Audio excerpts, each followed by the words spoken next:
26 militaires de l'État hébreu ont été tués depuis le 7 octobre. À Gaza, les combats font rage. Côté israélien, la ville toute proche d'Ashkelon, 150 000 habitants, a déjà été la cible de 2000 roquettes depuis le 7 octobre.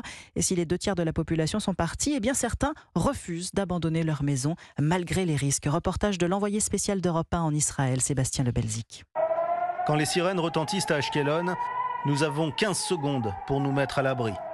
Claude Zemmour habite au 8e étage d'un vieil immeuble. Ses fenêtres donnent directement sur la bande de Gaza. Hier soir, j'étais chez moi, paf, une alerte. Il y a un moment où on se pose la question, mais qu'est-ce que je fais? Où est mon casque? Où je me mets? Quel mur? Qu'est-ce qui se passe s'il y a une bombe qui éclate et je suis en chaussettes? Ça m'énerve ce truc pareil, tu vois.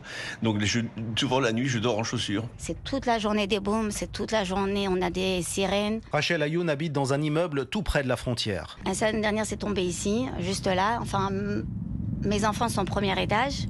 Et au 2e étage, vraiment, juste au-dessus de mes enfants. Les vitres sont tombées ici dans notre jardin, mais c'est tout, on n'a rien eu au prochain. Rachel vit cloîtrée dans son appartement. Claude, lui, continue de sortir pour prêter main forte aux patrouilles de police. Je porte une arme. Dans ma voiture, j'ai un casque et je me suis configuré un gilet pare-balles artisanal.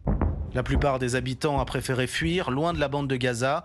La ville est aujourd'hui quasi déserte. À Ashkelon, Sébastien Le Belzic, Europe 1. Ce matin,